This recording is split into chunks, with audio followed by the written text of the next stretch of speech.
Hi hello ఈరోజు iron calcium రిచ్గా ఉండే పాలకూరతో పులావ్ చేశాను. పాలకూర ఇష్టం లేని వాళ్ళకు కూడా ఈ పులావ్ నచ్చుతుంది.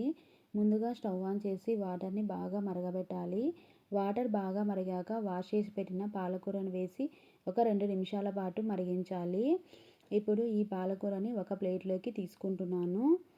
పాలకూర మరిగించిన తర్వాత పాలకూర నుండి న్యూట్రియంట్స్ ఈ వాటర్లో వెళ్ళిపోయి ఉంటాయి కాబట్టి ఈ వాటర్ని పులావ్లోకి యూస్ చేస్తాను. పాలకూర చల్లారిన తర్వాత మిక్సీలో వేసి అందులోకి పచ్చిమిర్చి ఒక 4, వెల్లుల్లి 5 అండ్ కొత్తిమీర పుదీనా వేసి పేస్ట్ చేసుకోవాలి. ఇలా మెత్తగా పేస్ట్ చేసుకొని ఉంచుకోవాలి.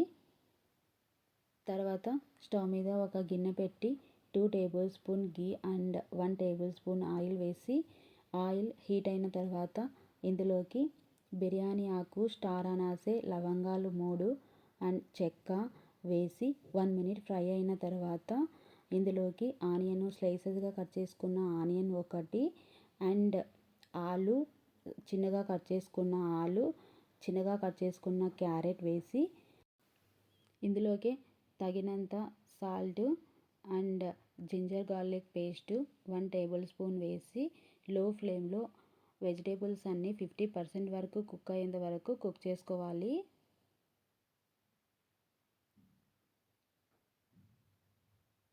మూత పెట్టి ఒక 5 మినిట్స్ కుక్ చేసుకోవాలి. తర్వాత ఇందులోకి కరివేపాకు అండ్ ముందుగా మనం పేస్ట్ చేసుకున్న పాలకూర పేస్ట్ వేసి మరలా 2 నిమిషాల పాటు కుక్ చేసుకోవాలి.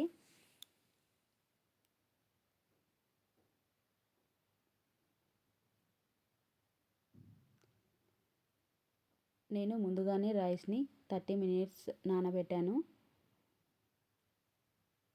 పాలకూర పేస్ట్ బాగా కుక్ అయిన తర్వాత ఇందులోకి మనం ముందుగా పాలకూరను కుక్ చేసుకున్న వాటర్ ఉన్నాయి కదా, ఆ వాటర్ని వేసుకున్నాను. నేను 2 కప్స్ రైస్ తీసుకున్నాను.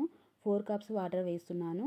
నేను నార్మల్ రైసే తీసుకున్నాను కాబట్టి 1 కప్కి 2 కప్స్ వాటర్ వేసాను. ఇందులోకి తగినంత సాల్ట్, యాలకులు 2 దంచి వేసుకుంటే ఫ్లేవర్ బాగుంటుంది. తర్వాత మనం ముందుగా నానబెట్టుకున్న రైస్ వేసుకొని కుక్ చేసుకోవాలి. 5 మినిట్స్ హై ఫ్లేమ్లో పెట్టి 15 మినిట్స్ లో ఫ్లేమ్లో పెట్టుకుంటే అంతే, మనం పాలకూర పులావ్ రెడీ అయిపోతుంది. చాలా హెల్తీగా చాలా టేస్టీగా కూడా ఉంటుంది అండ్ చాలా సింపుల్ కూడా. ఒక్కసారి ట్రై చేసి చూడండి.